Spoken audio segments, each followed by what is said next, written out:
Alright, ma'am. First of all, is how were minorities treated in the time of Hazrat Muhammad sallallahu alaihi wasallam? In the time of Hazrat Muhammad sallallahu alaihi wasallam, minorities had equal rights as had the believers, and although they were supposed to pay like taxes and other like the system of revenue, they had to follow it. But still, religiously, culturally, socially, they did not have any restrictions. They were free to practice whichever religion they believed in, and the Muslims socialized with them. Even Prophet Muhammad sallallahu alaihi wasallam had been to several gatherings of non-Muslims, and he had a Jew neighbor, and she used to invite him to dinner, although one time they found that she had added poison in the meal. But still, the Prophet Muhammad sallallahu alaihi wasallam, his followers, his caliphs, his companions, everybody was so welcoming and inclusive, had an inclusive approach for the minorities. Alright, ma'am. So the second question is, can you tell us about the rights of religious minorities from Quranic verses? I can't, because I don't have like command on like Quranic Arabic, but still I believe that there was one verse or hadith that says that it's a big sin to burn the religious places of minorities. So respect them and respect their religious places and give them their due. Do you have any idea of the Quranic verses? I don't. So the second question is, in Pakistan, are the rights and privileges fulfilled according to the Quran of the minorities? Not. No, they're not. They're not. I have friends. One of them was Christian, and she was my schoolmate for like 6 years. And then I have lived abroad, and I had a friend. She was Hindu from Pakistan, and I feel sorry for them because I have lived in the US, and I could feel that minorities were treated in a better way than we treat our minorities. So, no. According to Quran, Shariat, what are the laws regarding to blasphemy? Blasphemy. It's a good question. I don't think there are like death penalties for blasphemy ever in the Islamic history when the real Islam was practiced. Because one time someone says that someone was disrespectful to Prophet Muhammad sallallahu alaihi wasallam, and then he said, Allah will decide better. Who are you to decide, and who are you to kill them? And then the way we decide and the way we use like evidence from people, it's not always so neutral, and it's not always based on facts. So in Pakistan, are the blasphemy laws according to I can Quran say and that. I'm Hadith? not an Islamic scholar, but I feel sorry for the people who get convicted for blasphemy, and then it's a way to exploit others. If I don't like someone and he or she is not a Muslim, I have a big weapon that I can use anytime. So Yes, ma'am. people exploit it. It's not like they actually are the ones who have committed this crime or sin. They are exploited most of the time. Thank you, ma'am.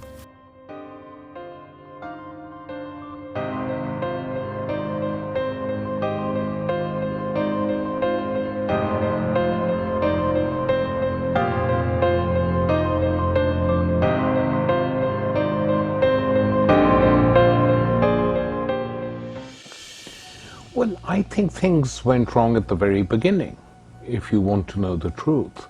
I think it took too long for Pakistan to fix up a constitution. India got one very quickly. It took us, we didn't have a proper constitution till 1956. So 9 years. In that time, the country was ruled by the civil service, with politicians bowing and scraping before that civil service. I think the fact that most of the politicians who governed Pakistan were people who had collaborated with the British in previous years meant that they had no sense of independence at all. And thirdly, and most importantly, I think the way in which the Pakistani governments based in the western part of the country treated the Bengali majority was so horrendous that it finally led to the breakup of the country in 1971. So a ruling elite which can treat a majority like that of its own people, what can you expect from it when it comes to minorities? And the treatment of minorities, I think, was fine till General Zia-ul Haq came to power, and Bhutto trying to make concessions to the right-wing populists in the country. The combination of these two things made conditions for minorities much worse. The big mistake Bhutto made, and I have written this many a time, that in trying to deal with the Islamist groups in Pakistan who were in a coalition, he thought he would steal their clothes. So he banned alcohol, he made Friday a public holiday, and one of the oldest demands of the hardcore Islamist groups was to declare the Ahmadiyas to be non-Muslims. He did that. It was not done by the right, it was not done by a military dictatorship, it was done by Bhutto, probably the most liberal prime minister we have ever had. And that, I think, was a huge tragedy for Pakistan, because it meant you could never roll it back. That had been done. Zia then, after he seized power in 1977, decided that this phase of the country's life was going to be Islamization, and he said so. So laws were promulgated during his years against religious minorities, the blasphemy laws were made worse, and the rights of women were severely truncated under that regime. And since that time, things haven't got better, they've got worse. But look, now it's not only the Christian minorities who are being persecuted. I mean, when you have open clashes, you see, it has a logic that if you can't stand minorities which are non-Islamic, then you can't stand minorities which are Islamic. So you have Sunni fundamentalist groups attacking Shia fundamentalist groups, and the country is in a mess. It's not just the minorities, it's everything is in a mess.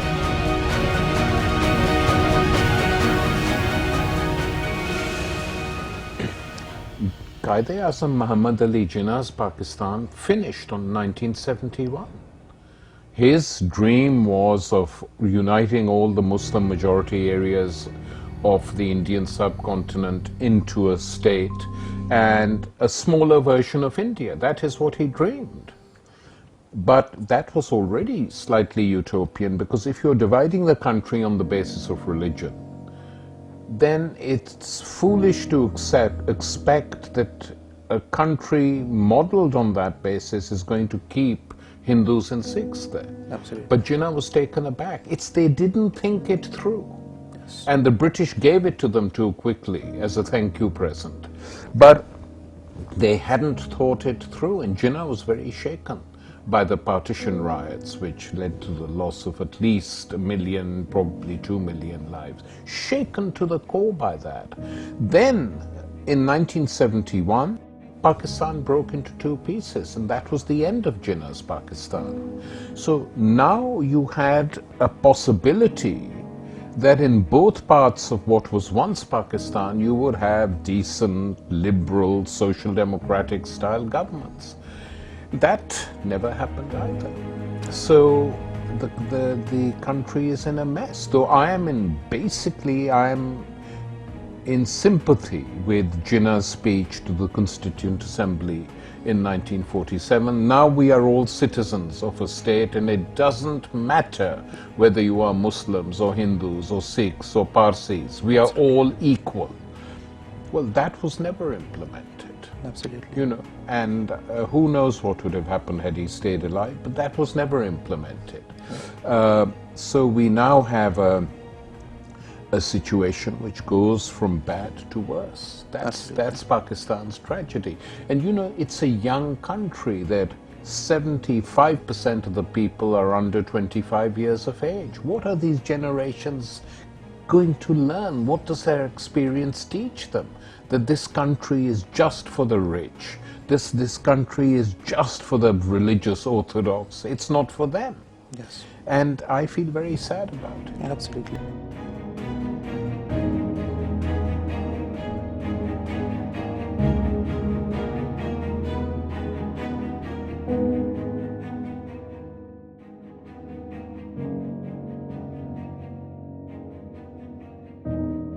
Yes, I'm proud to be being a Pakistani, living in Pakistan. I'm happy that I'm living in Pakistan, but I'm very much happy as compared to if I relate myself to other countries. So I think Pakistan is a good place to live. Okay. Do you difficulties while applying for a job in Islamabad? Yes, there was so much difficulties that I have faced, but at the end, I got a very good job, and now I'm working in a very good hospital actually. And are the incomes enough for you to support your family? As far as income or my earning is concerned, it's not good as much, but it's good for me to support myself only. Otherwise, the salary and income is not good. Oh, that's not good. Yeah, it's not good. It's not good to that. It's not that much that I can support my family. In fact, in other words, I can say that I'm supporting myself and my family is also supporting me actually. Okay. And how much education is being provided to you? Well, I've done my bachelor's, I've done my doctor of physical therapy degree, and that's it. Okay, that's good. Did you face any difficulties during your education? Yes, because when I was in my first year of medical college, I lost my father. At that time, that's very sad. yeah, I'm it is. sorry. Yeah, it's okay. But at that time, I have faced so much difficulties because there was one point when I decided to quit, but then then I just pack up myself and to be determined to do that. So finally, I did it, and now here I am. That's good. Did you ever feel like you are not living a similar life as a Muslim citizen as living in Pakistan? Yes, now I felt that because usually what happened when I was in my school, there was nothing like that. I have studied with girls, school, all girls around me, the nuns are there, so there was no discrimination, no race in my school actually. And when I was in my college, there was also nothing like that. But when I was in my university time, there was some difficulty I have to face because I'm a Christian. Being Christian, it's very difficult for me to, know about Islam and all that kind of thing. There was subject I have to go for it. The subject Islam, yeah, that's very difficult for me to. But forcefully, it was a compulsory on me, so I have to study that subject actually. But it was difficult for me, but then I did it because I know that I have to do it, so I did it. And now working in this environment, and I'm a professionalist working in my profession. Sometimes I felt like that because there is so much discrimination in the working place. People usually discriminate that she's a Christian and she's a Muslim. But there are some people, there are good people around you who do not discriminate in anything. So yes, the God is with me and I'm doing my best. The thing is that you are recognized by the company you keep, and you're recognized by the work you do and the performance you give to your work and all that. Yes, I'm sincere, I'm loyal to my work. So definitely that's it. Okay, thanks. Thanks, Dr. Maria. Nice to talk to you. Same here. Thank you so much.